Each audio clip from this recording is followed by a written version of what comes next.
Hello, and welcome to our webinar, Cybersecurity, the Human Factor, the Weakest Link in Data Security. My name is Chelsea Grover, and I'm the Marketing Manager for DAS Health.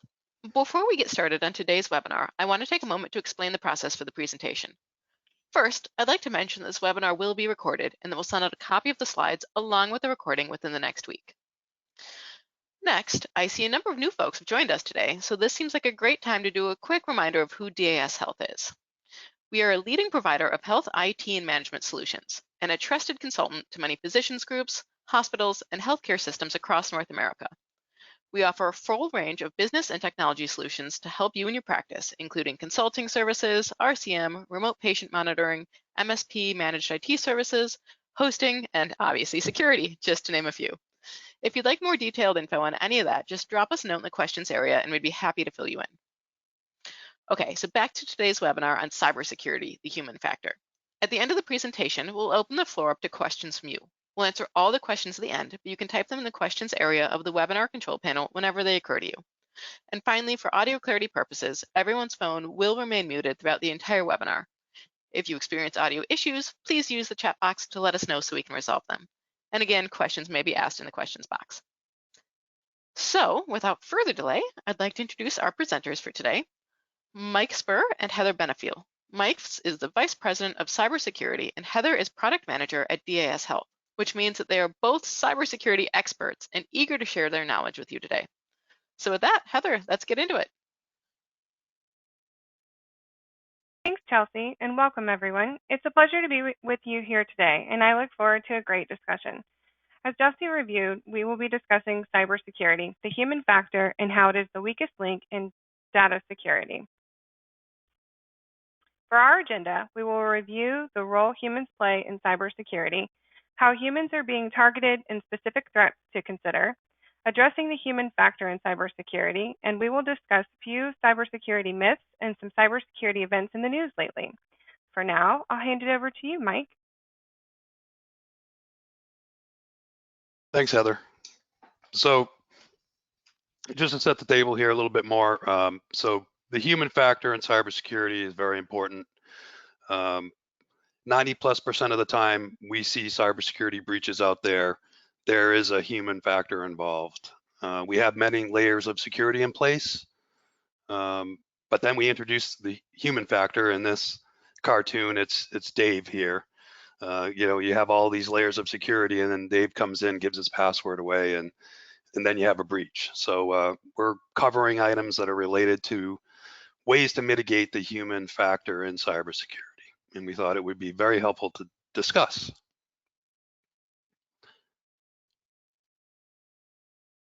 Who's responsible for cybersecurity? Over here at DAS Health, it's a common thread internally in our company.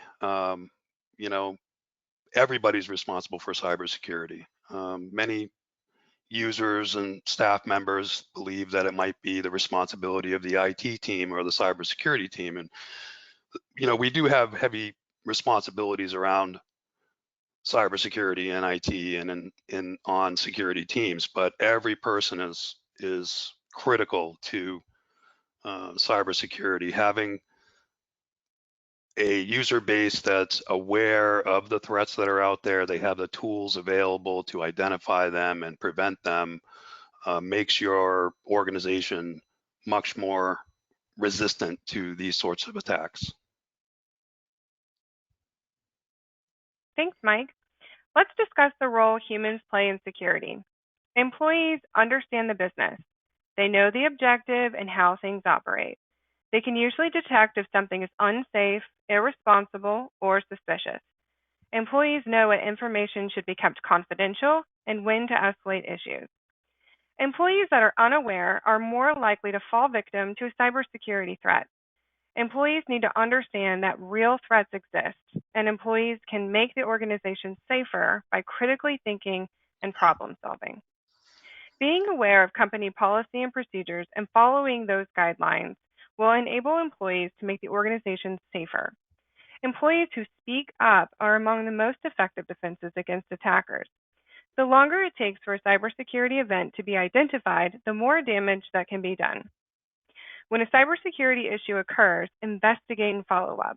Identify the root cause, determine lessons learned, and adjust your processes where needed. Humans are being targeted daily. It's cheaper and faster for a hacker to bypass your technologies by tricking your employees into opening the door to your business. Some common methods that hackers are using to target humans are social engineering, phishing, exploiting human error, and credential theft. Let's break those down. Social engineering is the use of deception to manipulate individuals into divulging confidential or personal information that may be used for fraudulent purposes. Hackers are relying on psychological manipulation to trick users into falling for their traps. We've seen these attacks happen to clients, and I'll turn it back over to Mike. Mike, can you elaborate on some firsthand experience you've had with social engineering attacks? Thanks, Heather. One of the things I wanted to get to was a point that you mentioned, that hackers, it's easier for hackers to target the human than the system. So gone are the days that, the scenario of the hacker and the group of hackers in the dark room are targeting these systems and finding these, super obscure technical means to get into your systems. Those still happen, but the majority of the time it's easier to hack the human. So it's very, very important to pay attention to these sorts of methods, because these are the preferred methods by hackers, because they know that by our very nature, we're human and we make mistakes, and they count on those mistakes. So ways humans are being targeted, obviously, most people have heard the term social engineering. Some of the points for social engineering are, as humans, part of a community, we want to be helpful. We want to please. There's also the fear factor. So we're afraid of, or intimidated by authority, or we're busy and distracted and rushed in our day-to-day work, or we're fatigued and we make mistakes when we're distracted. These human factors are commonly leveraged by threat actors to get us to do things that we normally would not. These sorts of attacks come in various forms. You've probably heard of many of them. Phishing, which are those direct email phishing attacks, where they'll put a malicious link or ask you to divulge sensitive information. But there's also smishing, which is text-based attacks, and vishing, which they will call you directly on your phone and try to get you and pretend to impersonate somebody that's valid and try to get you to take some sort of action or divulge some information. And then you have the physical side as well, where a couple of common scenarios are tailgating. So someone following a valid staff member into a restricted area, but us as humans, our nature is to be helpful, so we may even hold the door for them. The other scenario is on the physical side is curiosity. So a threat actor can plant a USB drive in the lobby, and that USB drive might be labeled pictures or labeled payroll information, and just human curiosity might prompt a user to grab that USB drive, plug it into your computer, and bang, you have malware or propagating through your system, including ransomware. Another interesting one that I wanted to highlight today is typo squatting. So typo squatting is generally known as the act of registering a domain name that looks or sounds or seems similar to a valid domain name. So we have an example here, floridashots.com. That's the valid domain. Floridashot.com is the one that I registered as a hacker. So it would be easy for me to send an email or send a link from the floridashot.com domain to a user and trick them into thinking that that's a valid domain. So we have a scenario, a situation that actually happened with a company that reached out to us for assistance. And I figured it was really important for us to sort of share real world stories here. We're not going to say the name of the physician practice, but they reached out to us for assistance with an email breach event. They said a hacker accessed their finance director's email and caused financial loss through bank accounts getting changed and money being sent to the wrong location. This was in the amount of over $100,000. During our investigation, we found that that finance director's email wasn't actually compromised, but someone used a threat actor, directly targeted them, registered a domain name that was very close to the company's domain name, extremely close, very hard to determine the difference. And they actually inserted themselves by sending emails to other members of that company. They tricked them into getting them into an email chain, which allowed them to then recommend a change to an account, which was a fraudulent bank account, and that loss of money. So another sophisticated way for humans overlooking the fact that there was a minor difference in the domain caused breach. Thanks, Mike. Great information, and it really could happen to anyone. Phishing is a tactic used to persuade humans to disclose confidential information. This mainly includes passwords, social security numbers, credit card numbers, or any other private data. For phishing, attackers usually practice a combination of social engineering and deception. Different methods used by attackers could include email, text, phone calls, URL directs, and even social media platforms. And just to call out on the screen, you'll see phishing is the main delivery method for ransomware. Here are a few fake Microsoft emails. We work in healthcare, and a common practice is to use encrypted email to protect patient information. You probably are receiving encrypted emails from insurance companies, patients, other practices, hospitals, and they all look a little different, right? Unfortunately, this could cause employees to easily fall for a phishing encrypted email that's designed to trick them into following the link and entering their credentials. Other common phishing emails could be related to security alerts with "attention urgent" right in the subject line. The goal is to leverage your employee's intention to protect the business and to click the link quickly before the employee can really inspect the email. We can see an example of typo squatting in the sender's email address, just as Mike reviewed.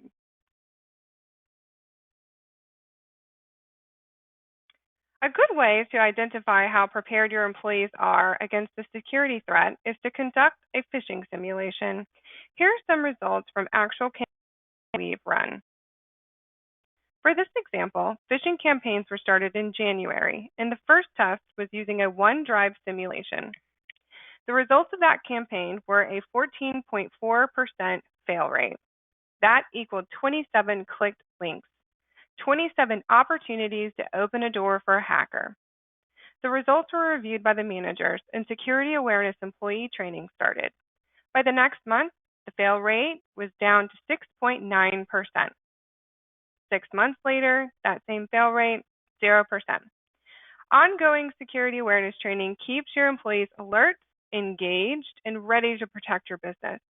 It can also be fun to participate in the training. Employees that detect a suspicious email will celebrate that they uncovered the fake email and did not fall for the trick. Links in emails in the form of DocuSign, password recovery emails, and bank statements are some of the most popular methods used by hackers to trick you into giving up your personal data. Always verify the URL before clicking on a link. The top 5 subject lines for a business email compromise are urgent, request, important, payment, and attention. If you are unsure whether an email request is legitimate, try to verify it by contacting the company directly. Do not use the contact information within the email itself. Instead, check your verified contact information and send a separate communication, or best, call to confirm its legitimate request.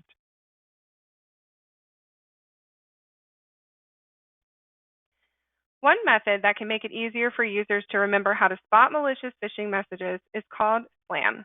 This acronym stands for different parts of an email or online message that a user needs to check before trusting it. Review the sender of the message carefully, and don't just assume that the plain text name in the address bar is legitimate. Links are used in a majority of phishing emails these days. They will link the user to malicious sites that can do drive-by injections or malware or spoof a login page for a popular site and steal those credentials. All types of file attachments can be used to hide malware inside, even seemingly innocent Word documents and PDFs. You should never open a file attachment from someone you don't know.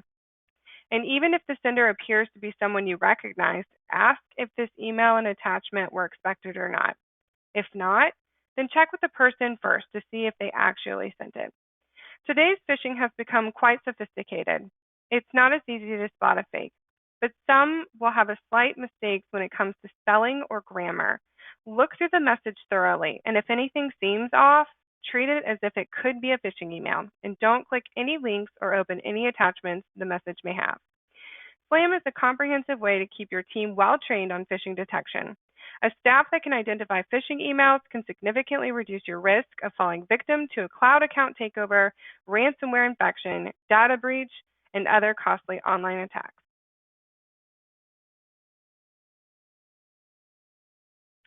I know this presentation is on the human factor, and I won't spend much time here, but something that can help employees with the phishing attacks is to reduce the opportunity for those emails to get into the inbox. I would hate to miss an opportunity to at least mention these technical steps that you can take. Install and maintain antivirus software, firewalls, and email filters. Take advantage of any anti-phishing features offered by your email vendor. If you have Microsoft, the solution they offer is called Defender, and it'll provide you with safe links, safe attachments, and advanced threat protection. So it'll scan those emails before they ever even make it into the inbox. Adding an external email warning would help give employees a flag when the email is coming from someone outside of your organization.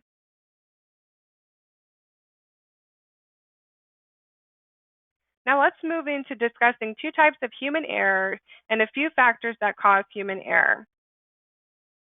The first type of human error I want to review is on skill-based errors. Skill-based errors are small mistakes that occur when performing familiar tasks. Those mistakes can happen when employees are tired, not paying attention because they are distracted or busy, and it can absolutely happen that they experience a brief lapse of memory as they go through their daily tasks. The second type of human error is decision-based errors. Decision-based errors are when a user makes a faulty decision by not having the necessary level of knowledge or lack of information related to the event, or not realizing that they are deciding through their inaction.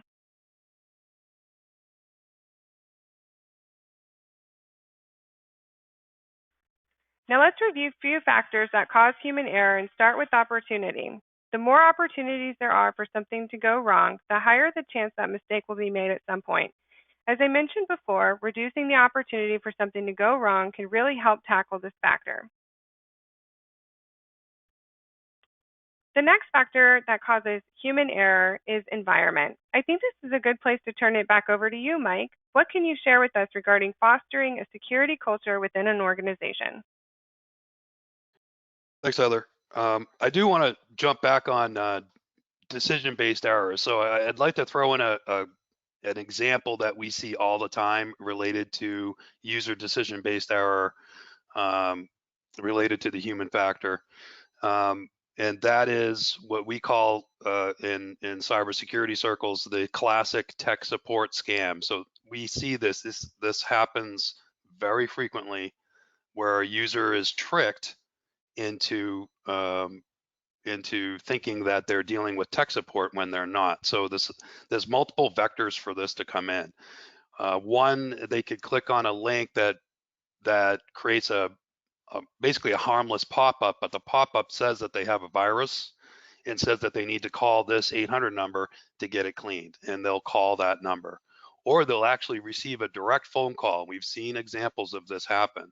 They'll receive a direct phone call from someone pretending that they're Microsoft or even the IT department, and there'll be a sense of urgency inserted into that conversation that says, listen, we're receiving alerts that you have a virus or some sort of malware on your computer. We need to get on there right away to clean it. And the user, wanting to help and being afraid that they might get in trouble, will follow their instructions, click a link, allow the threat actor to get remote access to the system, and then bang, they have a foothold. They can deploy ransomware, they can steal sensitive information. So I just wanted to kind of tie that that scenario we see all the time, back to decision-based errors. And factors that, environmental factors around human error. So one of the important things is it's important for organizations to foster a culture of cybersecurity throughout their entire team. So again, just sort of touching back on the fact that it's not just one department's responsibility. It's just not higher level employees' responsibility or the IT team's responsibility for security. It's really everyone. So that really needs to start with senior leadership's commitment to security, acceptance and understanding that your users can be one of two things, or sometimes both at the same time. They can be your greatest risk and they can be your greatest asset to security. So if you arm your users correctly, you have a army of cybersecurity professionals out there looking out, watching for these signs, reporting centrally to your IT teams or security teams issues that they see, and it's very important.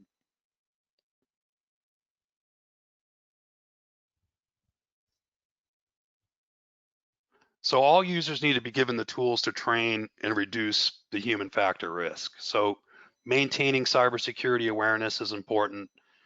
Annual security training is good, but it's important to maintain awareness throughout the year. Phishing testing, frequent phishing testing to raise the awareness. So we implement phishing testing campaigns usually monthly. And what we see in the user base is when we implement this phishing testing, that they start talking to each other about it. Like, hey, they might click one and fail the first time, and they get a pop-up that says, hey, this was a phishing test. This is how you can avoid it in the future. But what we see is they start, talking to each other and communicating, hey, did you receive a phishing email? And it just raises that level of awareness to that point where it's important, where they can, you're going to reduce your organization's risk just through that one activity alone. Obviously, the objective is to promote heightened awareness on an ongoing basis. So again, like annual security awareness training is important. That's a good base, but ongoing heightened awareness for your entire team is extremely important. And that can come in the form of, more frequent training or security alerts related to things that you're seeing out there, new phishing attack methods, new social engineering methods that are gaining popularity, and those sorts of things.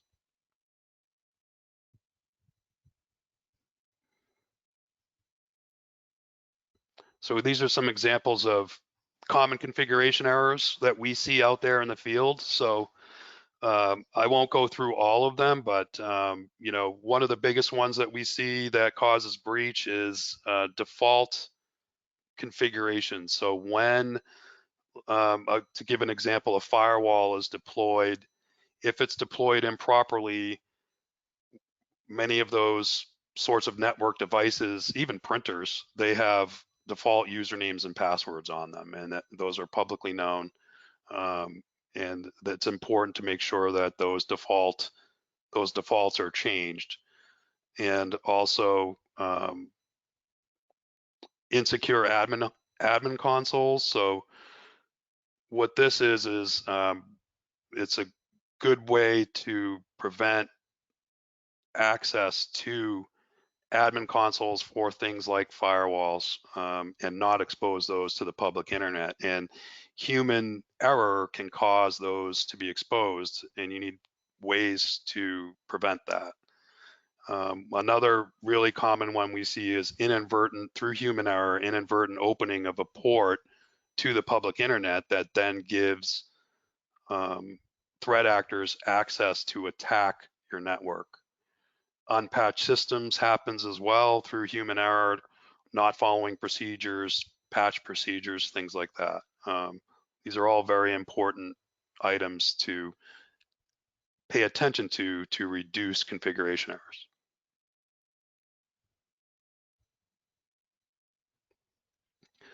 So preventing misconfigurations. So one of the most important things is hardening your configurations. So let's take deployment of a server, a Windows server, or a Windows 10 PC, laptop for a user. So if you were to install the OS from scratch or use the operating system from as it was delivered from Best Buy, if you will, there's a lot more security hardening that needs to go into that operating system in order to make it more robust and resistant to attack. So what we recommend is imaging, deploying hardened images to those servers and computers so that you can reduce the human error factor in going in and manually changing all of those configuration parameters on those computers to harden them. And to catch the human error, to catch the configuration errors, it's important to audit your systems and scan your systems for vulnerabilities that were introduced. So vulnerabilities can come into your system multiple ways. You may have heard of zero-day vulnerabilities. That's when a vulnerability in a common system like Windows operating system gets identified and published. And if it's a severe vulnerability, what we've seen is the window of time from the time the vulnerability is identified till the time that it's exploited has shrunk tremendously. So we've seen threats published in the cybersecurity circles or published by the vendors. They're published, now, and then we'll see the attempts to try to exploit those within hours. So it's important to scan your systems, make sure you catch these errors.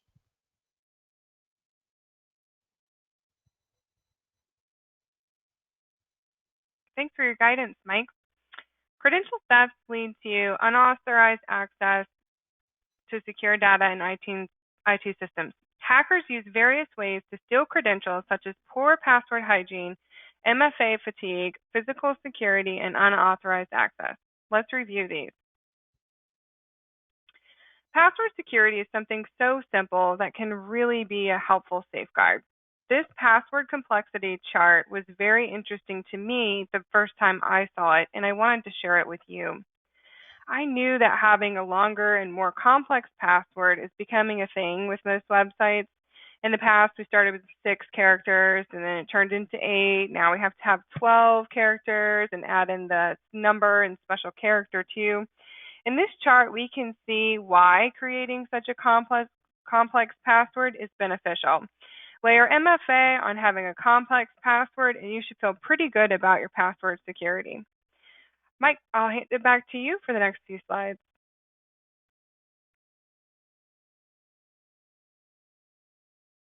Sorry, I was muted.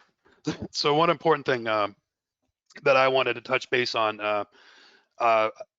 myself in cybersecurity, I've been beating the multi-factor authentication drum for many years now because it's the best way to protect accounts, especially accounts that are exposed to the public internet, from being compromised even with the loss of a password, either through a social engineering attack or some sort of breach data dump or anything like that. And it is still one of the most important things that you can do, also required by many compliance frameworks and also cybersecurity insurance to have as a protection.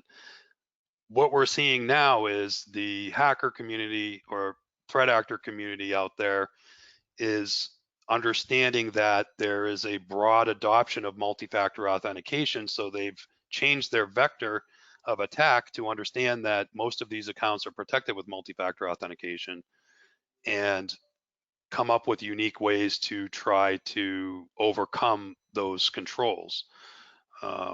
With multi-factor authentication, there's a feature called push notifications. So the scenario is you go to log into your company VPN, you have an app on your phone, you receive a push notification, which is your second factor of authentication after you log in, and you're in, and that's very secure.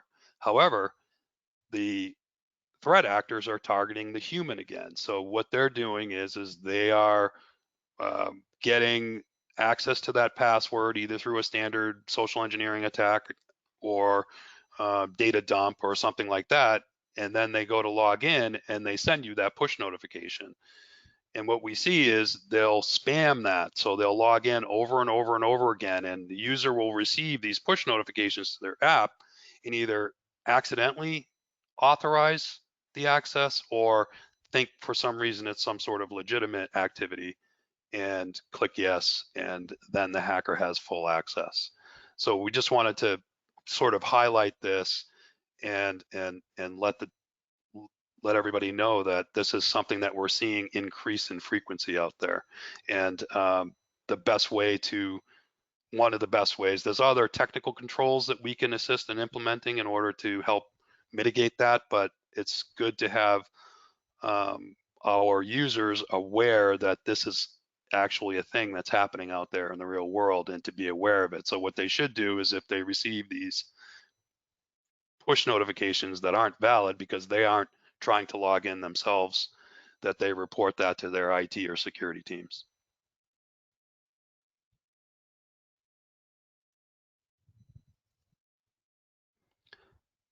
So physical security as well is important.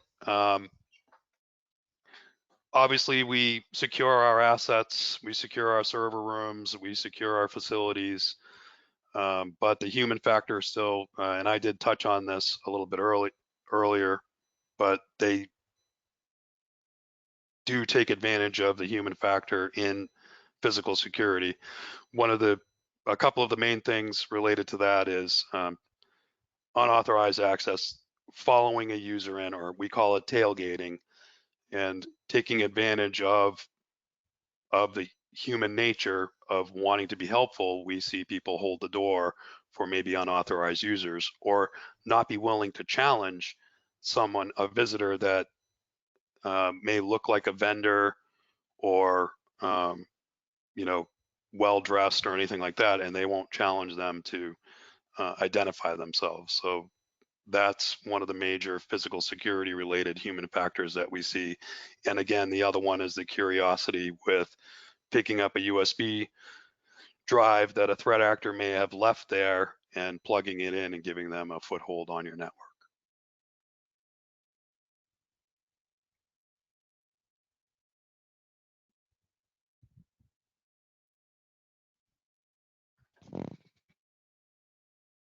Heather, I think you might be muted.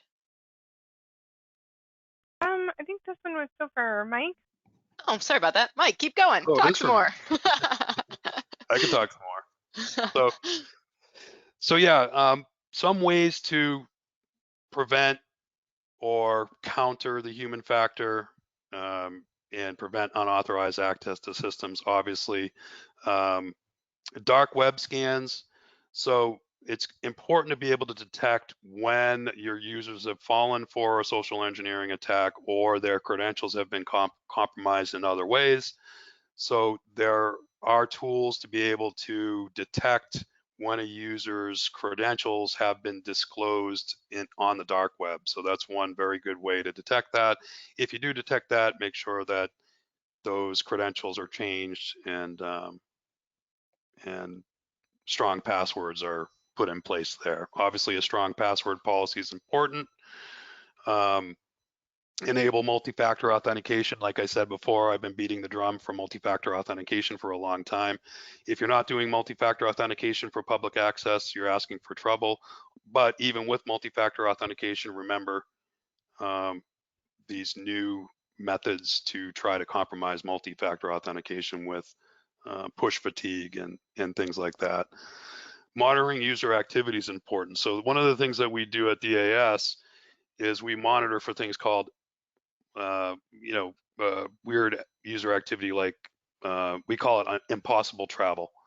So if we have a user that typically works out of New Jersey and we see a login from Florida or from outside the country, that will trigger an alert to show us that there's some sort of suspicious activity going on, and we'll investigate that. Endpoint security is very important, right? That's the layers, layers of security to help detect if there was some sort of malware attempted to be deployed to the system, and vulnerability scanning. So what vulnerability scanning will do is, and it's not something that should just be done once a year. It should be something that should be done ongoing. But if you have a misconfiguration or a new vulnerability that's discovered, through vulnerability scanning, you can detect that. So if a human being makes a mistake and opens a port to the outside or didn't patch a system in a timely manner, that would turn up in these vulnerability scans and can be corrected. So it's important to put compensating controls in place. I mean, not only make sure that everybody's pulling in the same direction from a security perspective, everybody down to the last user is aware and trained on how to detect these sorts of attacks, but to also add those checks and balances in to make sure you can detect these failure or vulnerable conditions sooner than later. Thanks, Mike. Really helpful information. Let's discuss the cybersecurity awareness myth. Small and medium-sized businesses aren't targeted by cyber criminals. Fact. Although large organizations are a target because they host a lot of valuable patient data, most small and medium-sized businesses lack the proper security measures and training to defend themselves. So criminals are actually more successful in an attack on a smaller business.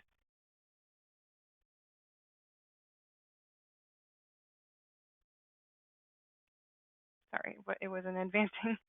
Now that we've discussed how important humans are in security, let's flip it. If 95% of breaches are caused by human error, reducing human error can give you a significant advantage.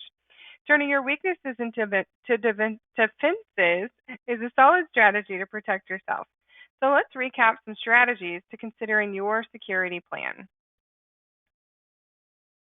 We discussed reducing opportunities for a threat by controls and good password hygiene. Focus on changing your culture to consider the security threats you are facing. Make it easy to have the conversation and bring awareness to your daily activities. Additionally, provide your employees with security training. Do you know the person in your practice that would fall for a phishing email? Train them. Challenge them to gain that knowledge to identify a security threat. It could help you with your business and translate into practices in their personal life as well. There was a recent article from the Health IT Security regarding a $12.25 million settlement over a healthcare data breach. Unfortunately, we see these more often, and this particular breach was caused by a hacker gaining access to an employee email account. Wonder how that happened. What stood out to me on this case was that 4 class action complaints arose, and the plaintiffs alleged that the breach was a direct result of failure to implement reasonable cybersecurity measures to properly safeguard PHI.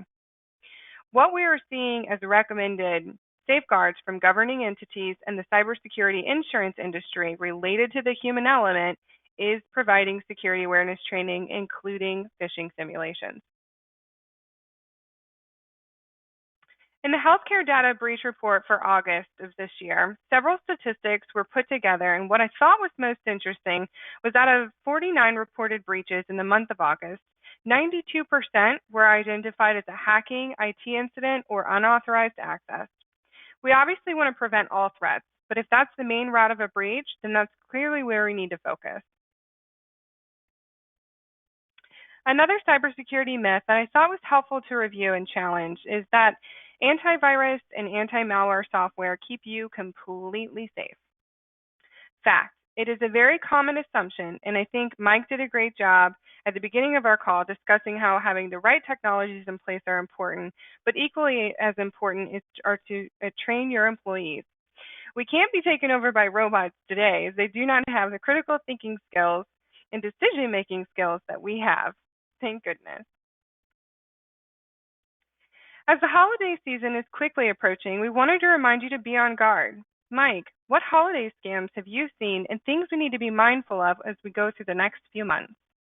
The holiday scams. So yeah, just prepare your users for the Black Friday deal scams and the shipping scam. So we see a lot of phishing emails, very well crafted phishing emails related to really robust Black Friday deals.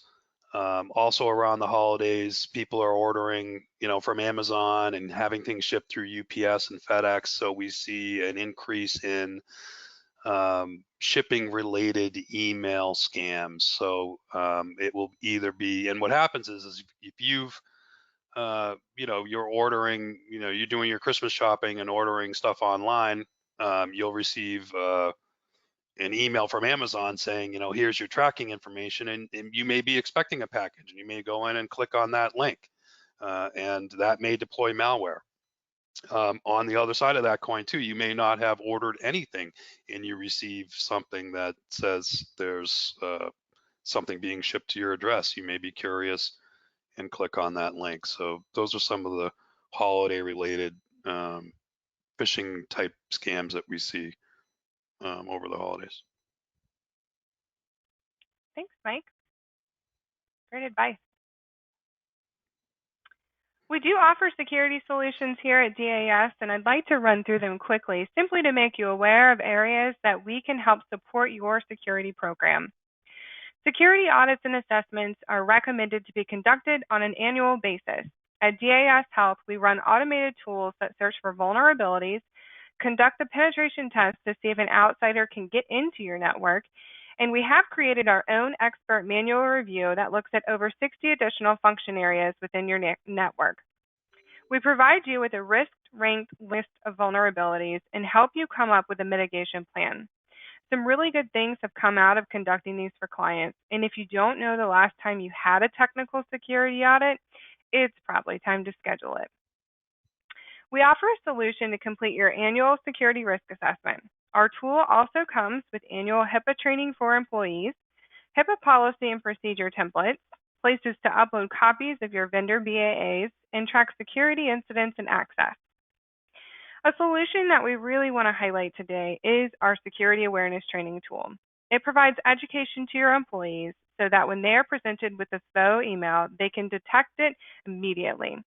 How well do you think your employees can detect a scam? Our solution offers annual security training, micro and refresher training throughout the year, those simulated phishing emails, dark web scanning, and security policy and procedure templates.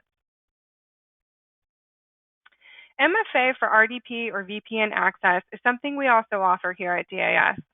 If you have remote staff or hybrid workers, please make sure that you've added MFA to layer your security and prevented the ability for a hacker to get into your network. We reviewed VPN access with a client who was concerned that a vendor they used had notified them of a breach. Come to find out, one of the users who had access to their network was from that vendor. We immediately locked them out and required them to change their password. The client implemented MFA for VPN access immediately. SOC Services is a solution that we offer here at DAS Health. Think about all of the logs of data that come in from all of your various devices and programs. It would take a little bit of time to filter through all of that data to identify a real risk, right? Our SOC Services team is a 24/7 operation based in the U.S. that contains several veteran cybersecurity experts, and they filter through all of those logs and flag real risks. The quicker you stop the bleeding, the less the damage, right? We've actually had alerts for clients who have employees traveling outside of the U.S., and most of them are legitimate. But we did run into one where a CFO's account was accessed in another country, and it was not legit. We isolated the login and called the client immediately. With our vulnerability management products, you can develop an ongoing capability to detect risks introduced into your environment by new or zero-day vulnerabilities, configuration errors, system changes, hacker footholds, and tools. Endpoint protection alerts and stops ransomware attacks, privilege escalation, malware outbreaks, and various other threats by centrally managing endpoints.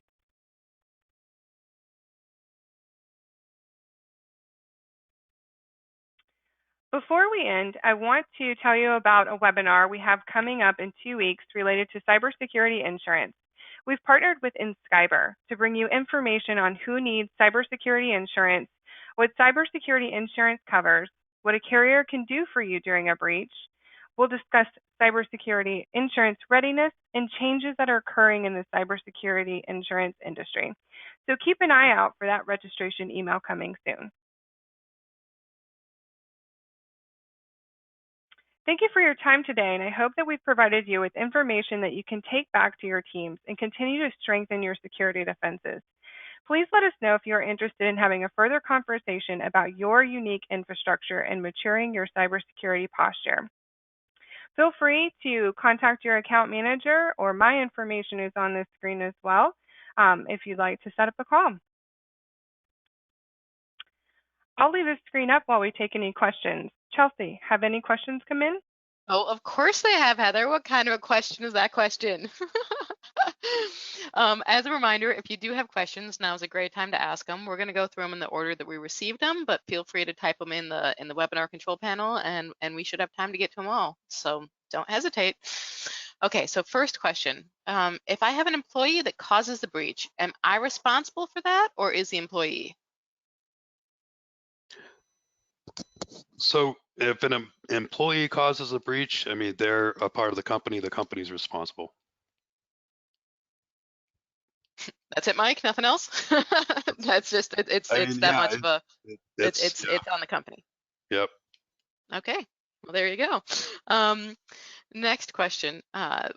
Mike, here's another good one for you. What's the best thing that users can do to reduce their human factor risk? So I think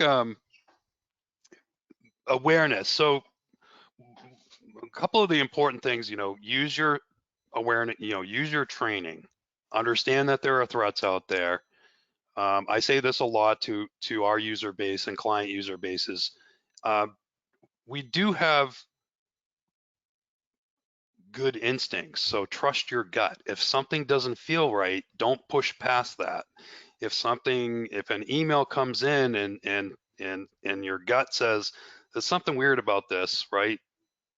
Trust your gut. Slow down and don't act so quickly, and look at it a little bit more deeply. Probably the most important things on a human factor side. Just slow it down, do some analysis, verify out of band confirmation, right? So if Sally sent you something that doesn't look right, then call Sally directly and see if she actually said that or actually sent that. Trust your gut, probably the best thing. Great, thanks, Mike. Heather, this looks like a question for you because I think that we were talking about this earlier today. Is annual security training enough?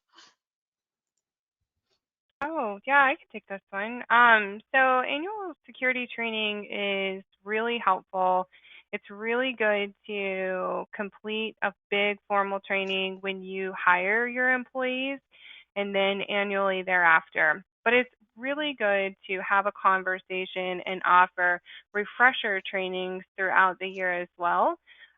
We might not be, looking or thinking about threats as we're going through our daily activities if we're only talking about security once a year. So definitely encouraged ongoing conversation, reviewing, things that are trending, things that other people have, read about. It's really good, as Mike said, that foster that security culture.